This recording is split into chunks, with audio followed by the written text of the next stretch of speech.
देख रहे हैं बड़ी खबर। और बड़ी खबर में हम बात करेंगे राजस्थान में राजनीतिक दलों की गहमा गहमी की। 6 तारीख को यानी कि 6 अप्रैल को बीजेपी का स्थापना दिवस है और उसी के साथ कमला उत्सव का आगाज करेगी बीजेपी। हर घर घर तक पहुंचाने की कोशिश की जाएगी। उसी दिन आगाज होगा प्रधानमंत्री नरेंद्र मोदी के स्पीच के साथ। उधर संभाग स्तर पे जो सम्मेलन कांग्रेस कर चुका है वो जिला स्तर पे जाएंगे। जय भारत सत्याग्रह जिसका नाम चल रहा है अब जिला स्तर तक, इसका आगाज भी 6 तारीख से ही होगा बाड़मेर से। इसके लिए पश्चिम राजस्थान को चुना गया है और यानी कि हम पहले से भी कई बार कह चुके हैं कि सियासी पारा राजस्थान का भी यूं ही चढ़ता रहेगा। ना तूफान बारिश रोक सकती, ना ओलों की सरद हवाएं रोक सकती। अब ये पारा चढ़ता रहेगा।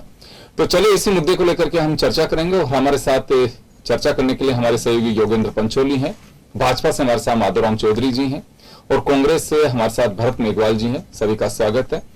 योगेंद्र, क्या लगता है आपको कि आने वाले दिनों में ये गहमागहमी और देखी जाएगी?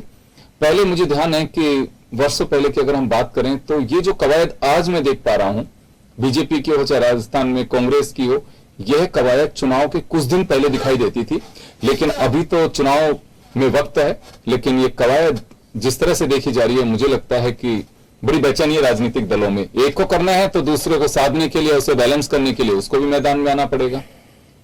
वाकई देखिए, संगठन दोनों ही पार्टियों के, जो कि राजस्थान की प्रमुख पार्टियां हैं, लेकिन यहां संगठन जिस तरह से आगे बढ़ रहा है और नए नए जो कार्यक्रमों की घोषणा संगठन स्तर पर की जा रही है, जिस तरह से बड़े स्तर पर, हालांकि इसमें वो भी कार्यक्रम है जिसमें अगर बात करें कांग्रेस की, तो सरकार की जो लोक कल्याणकारी योजनाएं हैं उनको लेकर कांग्रेस के जो पदाधिकारी हैं, कार्यकर्ता हैं, वो सड़कों पर अलग अलग आंदोलनों के माध्यम से निकल रहे हैं। हालांकि उनमें कुछ जो मुद्दे हैं वो केंद्र सरकार को घेरने वाले भी हैं। लेकिन दूसरी तरफ अगर बात करें तो केंद्र सरकार की योजनाओं को ले जाने के लिए भी बड़े नए कार्यक्रमों की घोषणा हो चुकी है। जिस तरह से आपने देखा कि संगठन में एक नया बदलाव का प्रदेश बीजेपी में हुआ है, उसके साथ ही सोशल इंजीनियरिंग के साथ जो नेता प्रतिपक्ष हैं और उपनेता प्रतिपक्ष हैं और प्रदेश अध्यक्ष हैं, तमाम लोगों को जगह दी गई है। एक बड़े कहने की जोश के साथ बीजेपी भी आगे है, तो कांग्रेस भी कोई कोर कसर नहीं छोड़ना चाहती, क्योंकि जिस तरह से ये अभियान जो चल रहा था, सत्याग्रह का अभियान है, उसे अब जिला स्तर पर, ब्लॉक स्तर पर, छोटे छोटे स्तर पर ले जाकर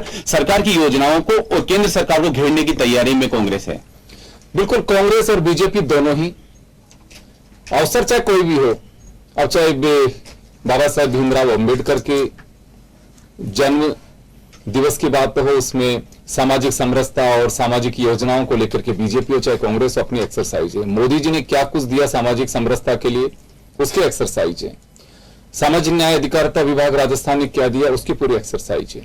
आप बड़े बड़े विज्ञापन देखेंगे, जनता के बीच जाएंगे तो बताया जाएगा कि यह सब कुछ हमने किया है। और दोनों ही पार्टियां पूरी तैयारी है, अच्छी बात भी है। चलिए माधवराम चौधरी साहब हमारे साथ में। कमलोत्सव में मैं थोड़ा सा जानना चाहूंगा, माधवराम जी क्या करेंगे आप लोग इसमें? देखिए योगेंद्र जी, भारतीय जनता पार्टी कार्यकर्ताओं की पार्टी है और संगठन ही सर्वोपरि है। भारतीय जनता पार्टी में आपने देखा होगा कि भारतीय जनता पार्टी पूरे राजस्थान में 52,000 करीब बूथ है, उनमें से 50,000 बूथों पे बूथ समिति बना ली। बूथ समिति का मतलब वहां पे 21 सदस्य भारतीय जनता पार्टी के पदों सहित अलग अलग विभिन्न प्रकार के जिम्मे के साथ काम करेंगे। उनसे आगे बढ़ते हुए भारतीय जनता पार्टी ने प्रत्येक पन्ने का एक प्रमुख और उसकी एक कमेटी बनाई है और 11 लाख कार्यकर्ताओं की पूरे राजस्थान में फौज खड़ी की है।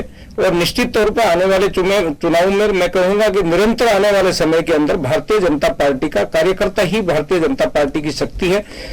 6 अप्रैल को भारतीय जनता पार्टी का 44वां स्थापना दिवस है और उसमें कमल उत्सव के नाम से प्रत्येक घर पे भारतीय जनता पार्टी का झंडा लगाएगी। कमल उत्सव के ऊपर कमल की फूल की जैसे रंगोली वगैरह बनाएगी। महिला मोर्चा, विभिन्न मोर्चों को अलग अलग कार्यक्रम दिए गए हैं। तो प्रत्येक गांव में और प्रत्येक घर में जाके भारतीय जनता पार्टी का कार्यकर्ता उस कमल उत्सव के ऊपर मोदी जी की निश्चित तौर पर योजनाओं की भी बात करेगा। मोदी जी निश्चित उस दिन 9:15 बजे पूरे हिंदुस्तान के ऊपर लाइव होंगे, उनको भी लोग इकट्ठे होके और गांव और चौपाल पे देखेंगे। और उसमें आने वाले समय में भी भारतीय जनता पार्टी के विभिन्न प्रोग्राम है, जो 14 तारीख को भी आपने बताया सामाजिक समरसता का बाबा अम्बेडकर जी की जयंती आ रही है, और निरंतर आने वाले भारतीय जनता पार्टी 365 दिन एक्टिव रहती है, और कार्यकर्ताओं के कारण ही आज भारतीय जनता पार्टी यहाँ तक पहुंच पाई है। भरत, बीजेपी का मानना है कि हम पूरे टाइम पे एक्टिव रहते हैं, वो चाहे राजस्थान में चुनाव हो नहीं हो, हम लोग जनता के बीच रहते हैं, ऐसा कोई अवसर नहीं होता जिसे हम छोड़ना चाहें या फिर उसके लिए एक्सरसाइज नहीं की जाए। 11 लाख कार्यकर्ताओं की फौज तैयार है 2023 और 24 दोनों चुनाव के लिए, यानी कि विधानसभा और लोकसभा दोनों के लिए पूरी एक्सरसाइज है, पन्ना प्रमुख से लेकर के। और अब तो घर में किस मुखिया को पकड़ना है, किससे बात करनी है, किस गली मोहल्ले में कौन प्रभावशाली है, उस पर एक्सरसाइज चल रही है। आप लोग सत्याग्रह कर रहे हैं, सत्याग्रह का मकसद एक है, केंद्र सरकार को घेरना। केंद्र बिंदु आने वाले दिनों में नरेंद्र मोदी रहेंगे, क्योंकि बीजेपी साफ ऐलान कर चुकी है कि नरेंद्र मोदी के नाम पर वोट मांगा जाएगा। सीपी जोशी जब पिछले दिनों कार्यभार ग्रहण कर रहे थे तो उन्होंने कहा कि मेरे होर्डिंग नहीं, मोदी की योजनाओं के आप होर्डिंग लगाइए। तो अब तक राजस्थान में बीजेपी की सरकारों ने क्या किया उसका बहुत ज्यादा चर्चा नहीं होगी। केंद्र बिंदु नरेंद्र मोदी होंगे बीजेपी की ओर से। और राहुल गांधी वाले प्रकरण के बाद में अब निशाने पर नरेंद्र मोदी कांग्रेस के भी हैं, तो आने वाले दिनों में यह तो तय है कि नरेंद्र मोदी ही केंद्र बिंदु रहेंगे। आप जय भारत सत्याग्रह जिलों तक लेकर के जा रहे हैं, सरकार में आप बैठे हैं, दोहरी चुनौती है आपके पास में, आपकी योजनाओं के साथ सरकार की वापसी। कि 1993 से यह सिलसिला चल रहा है राजस्थान में, एक बार बीजेपी एक बार कांग्रेस। बीजेपी मान के चलती है कि अब की बार हमारी सरकार। देखिए, अगर हम पिछले 4.5 साल की बात करें तो राजस्थान में भारतीय जनता पार्टी एक विपक्ष की भूमिका नहीं निभा पाई है, और उसी का ये कारण रहा है कि राजस्थान के अंदर कितनी बार माननीय प्रधानमंत्री जी, इनके जो गृह मंत्री अमित शाह जी, साथ ही साथ जो इनके प्रभारी है अरुण जी, उन्होंने कई बार यहाँ पे दौरा किया। और जिस तरह से भारतीय जनता पार्टी के अंदर एक गुटबाजी चल रही थी, उस गुटबाजी को विराम देने का जो उन्होंने प्रयास किया, उसमें सीपी जोशी जी को प्रदेश अध्यक्ष बनाया गया, और साथ ही साथ फिर अभी आपने देखा हो कि सतीश पूनिया जी को उपनेता बनाया गया। लेकिन मैं ये कहना चाहता हूं कि भारतीय जनता पार्टी द्वारा अगर चेहरे बदले जाएंगे, मोहरे बदले जाएंगी, तो उससे राजस्थान की राजनीति में या राजस्थान की सरकार के ऊपर किसी भी तरह का कोई प्रभाव नहीं पड़ेगा, क्योंकि जो इनकी रीति नीति और इनके विचार है, वो विचार पूरी दुनिया को सर्वविदित हो चुके हैं कि किस तरह से भारतीय जनता पार्टी लोकतंत्र की हत्या करने का काम कर रही है, किस तरीके से गरीबों की आवाज उठाने वाले हमारे नेता और इस देश के नेता राहुल गांधी जी की संसद में सदस्यता समाप्त करी जाती है। उसी का कारण है कि आज कांग्रेस पार्टी पूरे राजस्थान के अंदर और पूरे देश के अंदर जो जय भारत सत्याग्रह है, उस सत्याग्रह को चला रही है। और जिस तरीके से हम रोडों पे जाकर, जिस तरीके से हम सत्याग्रह कर लोगों को ये मैसेज दे रहे हैं, लोगों को ये बता रहे हैं कि जब जनता की आवाज एक नेता संसद या विधानसभा में उठाता है तो उसकी आवाज को किस तरीके से दबाने का काम भारतीय जनता पार्टी करती है। आप देखिए, मात्र एक दिन के अंदर 24 घंटे के अंदर राहुल गांधी जी की सदस्यता को समाप्त कर दिया जाता है।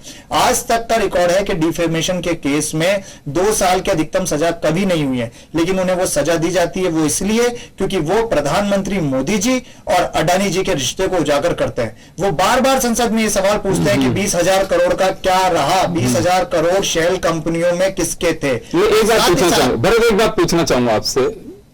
ये चलिए जो भी है, देखिए न्यायिक प्रक्रिया हमारे यहाँ पे, ये कोई भी जो जुडिशरी में बैठे जो निर्णायक स्थिति में है, उनका अपना एक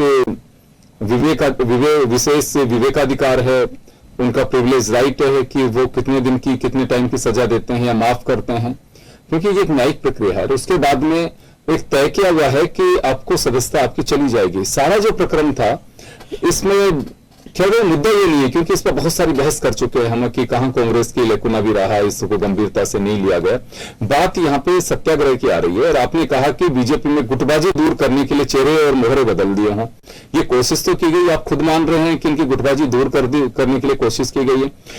कांग्रेस अपनी गुटबाजी के लिए नहीं कुछ एक्सरसाइज कर रही। देखिए, कांग्रेस ने राजस्थान में जो योजनाएं की हैं, जो धरातल पर योजनाएं और जन गुटखा कल्याणकारी जी से भी काम उत्तर किए है। हैं, निश्चित तौर पर तभी तो देखिए आज राजस्थान में किसी भी तरह की एंटी इनकम्बेंसी नहीं है। आज 1 करोड़ परिवारों को सामाजिक सुरक्षा पेंशन से लाभान्वित किया गया है। न्यूनतम पेंशन इस साल 1000 रुपए कर दी गई है। पालनहार योजना को बढ़ाया गया है। साथ ही साथ जो अंतरजातीय विवाह था उसमें 5 लाख से 10 लाख रुपए कर दिया गया है। 1 अप्रैल से जो महंगाई से त्रस्त लोग थे उनके लिए गैस सिलेंडर 500 रुपए कर दिया। किसानों के लिए 2000 यूनिट फ्री कर दी। ये किसान सम्मान निधि की बात करते हैं जिसमें 6,000 रुपए देते हैं, हम 12,000 रुपए देते हैं। आप बता दीजिए, आप कहते हैं हम आयुष्मान भारत योजना में स्वास्थ्य का बीमा देते थे, उसके अंदर आप सिर्फ और सिर्फ जो SECC से SECC में जो लोग कवर होते थे सिर्फ उन्हीं को देते थे। लेकिन आपको पता नहीं है, माननीय मुख्यमंत्री जी ने क्या किया है, मैं बताऊं आपको, आप भी उसमें ले सकते हैं, आप भी उस योजना में ले सकते हैं। और साथ ही साथ उसका दायरा बढ़ाकर 25 लाख रुपए कर दिया गया है। और जो दुर्घटना था उसमें अगर किसी की मृत्यु होती है तो आर्थिक संबल देने के लिए 10 लाख रुपए कर दिया गया है। और साथ ही साथ राइट टू हेल्थ और इतने अनेकों बिल लाकर इस राजस्थान में इस योजनाओं को लाकर माननीय मुख्यमंत्री जी ने जो राजस्थान मॉडल की स्थापना की है, आप देखिए उसी का परिणाम है कि आज पूरे देश के अंदर राजस्थान मॉडल का नाम गूंजता है। इन्हों के पास किसी भी तरह की कोई योजनाएं नहीं है जो राजस्थान के सामने ये लाकर उपस्थित कर सके और जनता में जा सके। और रही बात देखिए इनकी घर घर प्रसार करने की, तो मैं आपको एक बात बताना चाहता हूं कि गए साल इन्होंने 30 सितंबर से घर घर जाकर एक अभियान की शुरुआत करने का इन्होंने काम किया था कि हम घर घर जाएंगे, वो ठंडे बस्ते में चली गई। अभी कुछ दिन पूर्व इन्होंने जन आक्रोश घर घर किस काम के लिए जाना है? भारतीय जनता पार्टी ने घर घर जाकर राजस्थान सरकार की योजनाओं के बारे में, विफलताओं के बारे में बताने का एक अभियान चलाया था। जन आक्रोश के रूप में? नहीं, जन आक्रोश अलग चीज थी। पता नहीं है, घर घर था। आप जाके पढ़िएगा 30 सितंबर से। इसका जवाब तो माधुराम जी जवाब देना चाहते हैं। जी जय माधुराम जी। चलिए, सभा, एक जन आक्रोश सभा का भी इन्होंने आयोजन किया था जिसमें सिर्फ एक ही जगह इन्होंने वो जन आक्रोश सभा की थी कि हम पूरे जिले के अंदर राजस्थान के जितने भी जिले हैं उनमें जन आक्रोश सभा करेंगे। एक ही जिलों में इन्होंने जन आक्रोश सभा करके उसको समाप्त कर दिया। जन आक्रोश रैली की ये बात करते हो, जन आक्रोश रैली बातें करिए। आप घर घर जाकर किसी तरह की कोई योजना नहीं बता सकते क्योंकि केंद्र सरकार ने राजस्थान के लिए आज तक कुछ नहीं किया। चाहे जवाब जी माधुराम जी, सुना, बहुत सारे सवाल हैं आपके सामने। देखिए, कांग्रेस पे प्रवक्ता सहित कांग्रेस खुद भी झूठ की बुनियाद पे खड़ी है, तुष्टीकरण की राजनीति करती है। ये व्यक्ति आधारित पार्टी है, इनकी कोई न सिद्धांत है। हम राष्ट्रवाद की बात करते हैं, ये व्यक्ति आधारित बात करते हैं। जहां तक रही योजनाओं की बात, नंबर 1 इनकी अगर जन घोषणाओं की बात करते हैं तो इन्होंने कहा किसान की संपूर्ण कर्जा माफी माफ कर देंगे 2 लाख रुपए तक। आज भी किसान भटकता फिर रहा है। नंबर 2 इन्होंने कहा युवाओं को रोजगार देंगे हम। रोजगार के नाम पर इन्होंने मात्र जो पिछली सरकार की भर्तियां थी उन्हीं को पूर्ण कर पाए, इसके अलावा कुछ नहीं कर पाए। 1,30,000 इन्होंने ली, जबकि ये वादे कर रहे हैं कि हम 2 लाख भर्तियां पर साल करेंगे। दूसरी ओर इन्होंने कहा कि 3500 रुपए हम बेरोजगारी भत्ता देंगे। 3500 रुपए के नाम पे इन्होंने कितना दिया? इन्होंने मात्र 50,000 लोगों को 3500 रुपए भत्ता दिया, मात्र 3500। अब ये जो चिरंजीवी योजनाओं का बड़ा ढोल पीट रहे हैं उसकी मैं पोल खोलना चाहूंगा कि इनको ये पूछिए, अगर प्रवक्ता को ये पता हो कि पिछले 1 साल से 10 लाख रुपए की जो इन्होंने स्कीम लेके आए उसके कितने इलाज हुए, मैं बताऊं उसमें कितने हुए? योगेंद्र जी, उसमें 94 इलाज हुए और वो भी सरकारी अस्पताल में हुए। 94 राजस्थान में 5 लाख से ऊपर जो इलाज हुए वो 94 हुए और 94 सिर्फ सरकारी अस्पतालों पे हुए। इनकी योजनाओं को आज भी कोई प्राइवेट स्कूल हॉस्पिटल लेने को तैयार नहीं है। आरटीएच की बात करते हैं, आरटीएच तो न तो डॉक्टरों को विश्वास में लिया, न जनता के लिए फायदी झूठी योजनाएं लेके आ रहे हैं। किसान की ये बात करते हैं, किसान बेचारा खेत के अंदर आज भी रो रहा है। 3 बार किसान के खेत में ओले पड़ गए, किसान के सर्दी के मारे सारा खेत नष्ट हो गए, बारिश के कारण हो गए। गिरदावरी का बार बार कहते हैं, इन्होंने तत्काल 1 रुपया नहीं दिया। मात्र किसान की बात करेंगे तो केंद्र के ऊपर ढोल देंगे और ये कहेंगे जब किसान का विषय आएंगे तो गिरदावरी के आदेश 3 और दे चुके आई क्या आपके सामने। तुरंत इनको मुआवजा देने की जरूरत थी। 2006 के अंदर मुख्यमंत्री वसुंधरा जी थी, उन्होंने तो उसी समय सदन को स्थगित किया, स्थगित करके और गांव के अंदर लोगों को भेज के और उसमें सेक्रेटरी और मंत्री गए खेतों में, वो तुरंत राहत दी गई। राहत होती है वो, आज किसान खेत में रो रहा है। बिजली की बात करते हैं, बिजली की ये जो बात कर रहे हैं कि हमने 2000 यूनिट दी, इन्होंने 3 साल तक उस स्कीम को बंद कर दिया। 3 साल में बंद करने के बाद में आज जाके उस स्कीम को चालू कर रहा है। और हमने माफ किया था, टोल इन्होंने लागू कर दिया। तो ये किस योजना की? ये बात करते हैं कि इंदिरा गांधी रसोई की, ये तो हमारी योजना थी, अन्नपूर्णा योजना हमारी चलती थी, उसी योजना को 3 साल बंद किया, इन्होंने लागू कर दिया। तो ऐसी एक भी योजना ये धरातल पे बताओ ना जो इन्होंने उतारी हो। पालामार की बात करते हैं, ये तो वसुंधरा जी के टाइम चलाई हुई योजना है। कौन सी ऐसी योजना है? हम कहते हैं हमने काम किया है, आज मोदी जी ने देश में काम किया है। किसान की बात करते हैं तो किसान के अंदर इस हिंदुस्तान में और राजस्थान के 70 लाख लोगों के खातों में 6,000 रुपए जाते हैं। ये कोई छोटी मोटी स्कीम नहीं है, हर व्यक्ति को देने वाली स्कीम और डायरेक्ट बेनिफिट स्कीम, इससे बड़ी स्कीम नहीं हो सकती। मुआवजे की बात करते हैं, मुआवजे की बात में पहला संशोधन इस देश में हुआ तो मोदी जी ने 50% घटा के 33% का किया। फसल बीमा हमने लागू किया, ऋण माफी ये बार बार घोषणा करते हैं कि हमने ऋण माफ किया, हमने सर्टिफिकेट जारी किया 50,000। सर मेरा सवाल है, आप भी बिल्कुल, आप क्योंकि एग्रीकल्चर बैकग्राउंड से आते हैं, भरत भी आते हैं, एक बड़ी तकलीफ की बात होती है कि किसान के आंसू पहुंचने की बात सब कोई करते हैं, खासकर मैं ये क्योंकि अब जब जिक्र कर रहे हैं आप किसान बीमा योजना, आपको नहीं लगता है कि सबसे बड़ा छलावा योजना है ये? नहीं, मैं उससे निवेदन करता सरकार ये दावा कर दे कि वास्तव में किसान बीमा योजना के जरिए इस सरकार के वक्त किसान के साथ न्याय किया, एक सरकार बता दो। नहीं योगेंद्र जी, इसको स्पष्टीकरण मैं देना चाहूंगा। निश्चित तौर पे बीमा योजना पहले बार अटल जी के टाइम में लाई गई है, उसमें कुछ कमियां थी, इन्होंने 10 साल उसमें सुधारने का कोई काम नहीं किया। हमने अटल जी के आने के बाद में उसका जो पॉइंट बनाया गया, वो क्रॉप प्लॉटिंग का सिस्टम बनाया गया, ग्राम पंचायत को बनाया गया, सुधार करने की कोशिश की गई। निश्चित तौर पर अभी भी मैं नहीं कहता कि ये पूर्ण रूप से सही है, इनमें और भी आवश्यकता है, ये सरकार समय समय पर करेगी, पर इनकी तो कोई उपलब्धि नहीं है ना, किसान के नाम पे 0 उपलब्धि है। ये बड़ी बड़ी बातें करते हैं। आज जब मोटरसाइकिल का बीमा हो सकता है तो किसान का क्यों नहीं हो सकता था? ये इनको आज किसान की बात करने वालों को 50 साल पहले सोचने की जरूरत थी। आज अगर नहर में मैं बात करूंगा, नहर में 400 करोड़ रुपए मुआवजा मिलता है, 400 करोड़ रुपए किसान को ही तो गया ना मुआवजा। निश्चित तौर पर किसान को फायदा हुआ है। पहले 1-1 रुपए आता था, आज कम से कम अच्छी तादाद के अंदर लोगों को मिलने लगा मुआवजा। तो ये मोदी जी की स्कीम अटल बिहारी वाजपेयी की। चलिए आप मोदी जी तक ये बात पहुंचा दीजिए कि जब इंडिविजुअल एक इकाई के रूप में आप बाइक का इंश्योरेंस करते हैं, एक व्यक्ति का इंश्योरेंस करते हैं, परिवार का इंश्योरेंस कर देते हैं, तो किसान की उस जोत का क्यों नहीं करते हैं? अभी भी पंचायत इकाई क्यों नहीं मान करके, पहले तहसील फिर उसको पंचायत, क्यों नहीं हो सकता गांव? नहीं, अगर वो खेत में अगर जोत है तो उसको आप इंश्योरेंस उसी तरह से दीजिए, उसके ऊपर भी तो मत दीजिए। नहीं, उसके ऊपर भी योगेंद्र जी काम हो रहा है। उन्होंने कहा है कि आपके खेत की फोटो डाल के लिए उसके पायलट प्रोजेक्ट के रूप में जोधपुर चल रहा है अभी।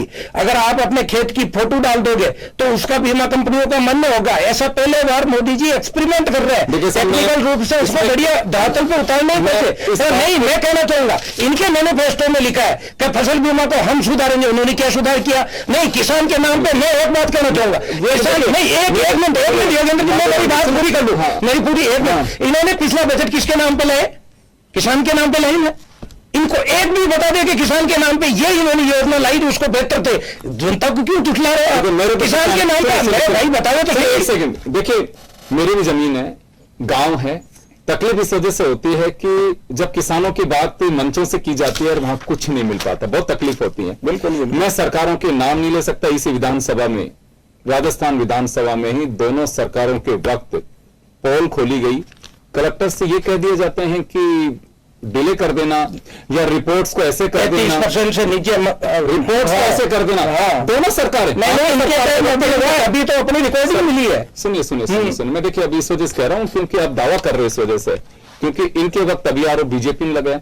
आपकी सरकार के वक्त सुखराम विष्णु ने तो दोनों रिपोर्टें दे दी कि कलेक्टर की कौन सी रिपोर्ट को माना जाए। ये रिपोर्ट में तो खराब है, ये दे रखा है, और कुछ दिन बाद ही उन्होंने दावा किया कि देखिए कलेक्टर की ये रिपोर्ट। योगेंद्र जी, मैं कहना चाहूंगा रिपोर्ट ही नहीं आई। राम जी, मैं किसी को कटघरे नहीं खड़ा कर रहा, वास्तव में अगर ईमानदारी से नियत हो तो किसान का भला करिए।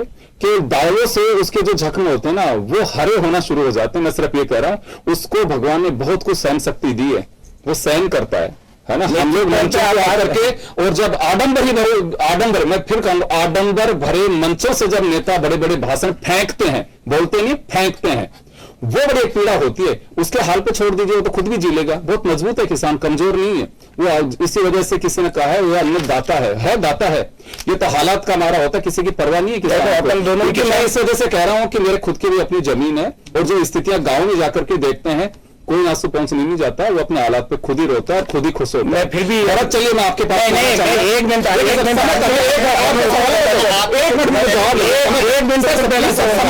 आपने इतनी बात कही है तो मैं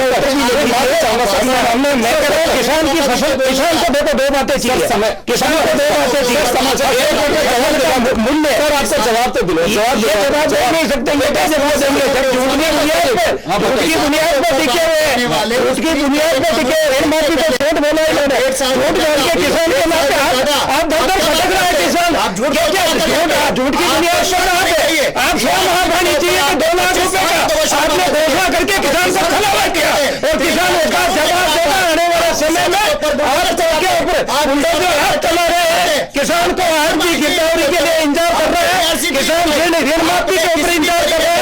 ERCP को आपने उलझाया, बिना फालतू गुमराह बनने की कोशिश। मुख्यमंत्री आपका धोखेबाज, जिसने हर चीज के ऊपर धोखा दिया है, और किसान ऐसे इस चीज का धोखा आने वाले समय में लेकर आपको बता देंगे। जो आप कहते हैं ना एंटी इनकम्बेंसी नहीं है, एंटी इनकम्बेंसी का पता चल जाएगा आपको बताऊंगे। 6 महीने बाद में चुनाव है, आप बड़ी बड़ी परियोजनाओं की बात करते हो, आप खालिस्तान का समर्थन करते हैं, तो बड़ी शर्म की बात है। आप खालिस्तान की समर्थन तो बातें ऐसी करते हैं, मुख्यमंत्री खालिस्तान का समर्थन की बात करते हैं, किस प्रकार की बात करते हैं? ये समय खालिस्तान नहीं होता, आपको बीजेपी चले समय हो चुका हम बात कर रहे थे राजस्थान में सियासी पारे की। 6 तारीख से यही नजारा आपको आम मिलेगा, इसी तरह से देखने को मिलेगा, और ये तो सियासी तूफान है, इसी तरह से चलता रहेगा। खैर, जनता है वो सब देख रही है, और क्या करना है वो बड़े विवेक पे होता है उसमें। लेकिन हर राजनीतिक दल अपनी ओर से एक्सरसाइज की जाती है, ये उनकी परीक्षा है। परीक्षा से पहले हर कोई तैयारी करता है, तो राजनीतिक दल भी मतदाता के लिए अपनी पूरी एक्सरसाइज करते हैं, उसी का प्रारूप है वो। 6 तारीख से चाहे जय भारत सत्याग्रह हो, चाहे कमल उत्सव हो, या दूसरी पार्टियां अपने अंदाज से उस समय को अपने हिसाब से कैसे यूटिलाइज कर सकते हैं, हर कोई कोशिश करता है। चले, बहुत बहुत शुक्रिया आप सभी का। बड़ी खबर में इतना ही, दीजिए इजाजत, नमस्कार, धन्यवाद। फिर भी आप